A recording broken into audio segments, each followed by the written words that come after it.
Du musst wissen, dass das hier kein typisches mexikanisches Kürbisrezept ist, denn Tacos-Kürbisrezepte in Mexiko werden überwiegend mit Kürbisblüte oder Sommerkürbisse zubereitet. Aber seitdem ich diese Hokkaido-Kürbis-Tacos probiert habe, gibt es die bei mir im Herbst öfter mal auf den Tisch. Was du auf jeden Fall vorher machen musst, ist eine große rote Zwiebeln in Scheiben zu schnibbeln und die in 100 ml Apfelessig und einem Esslöffel Zucker einlegen. Mach das am besten am Vortag, aber wenn du nicht kannst, dann mindestens 3 Stunden im Voraus.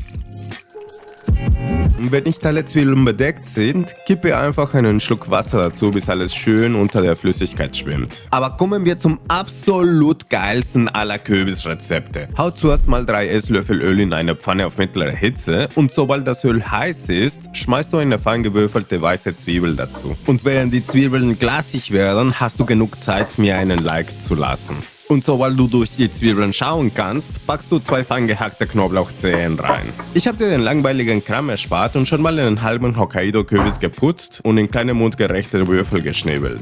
Ungefähr 3 Minuten nach dem Knoblauch kannst du dann den Kürbis reinschmeißen, sowie einen gestrichenen Teelöffel Kreuzkümmel, einen Esslöffel geräucherte Paprika und einen Teelöffel Thymian. Danach einfach alles gut umrühren, damit sich die Aromen gut vermischen. Etwa 7 Minuten nach dem Kürbis gibst du einen guten Spritzer Agavendicksaft dazu und lässt ihn für etwa weiteren 3 Minuten karamellisieren. Danach kommen eine halbe Zucchini und ungefähr 160 Gramm Champignons dazu. Nach etwa 10 bis 15 Minuten, wenn der Kürbis schön weich ist, hauen wir einen Esslöffel Sojasauce und bitte hiermit wirklich nicht übertreiben. Wir wollen die anderen Aromen nicht übertönen. Dann schmecken wir mit Salz und Pfeffer ab und nehmen die Pfanne vom Herd. Jetzt erhitzen wir 8 Maismehl-Tortillas kurz von jeder Seite und bewahren sie in einem Tortillero auf, damit sie warm bleiben. Wenn du kein Tortillero hast, kannst du sie einfach in einem sauberen Küchentuch aufbewahren, aber in einem Tortillero halten sie echt länger warm. Ich kann dir nur empfehlen, dir einen zu besorgen. Und wenn du Bock hast zu lernen, wie man Maismehl-Tortillas selber macht, werde ich dir am Ende dieses Rezepts mein Video dazu einblenden. Was ich sehr gerne mache, ist erstmals eine Tortilla mit etwas leckeren Guacamole zu schmieren. Darauf kommt eine reichliche Portion aus der Kürbispfanne.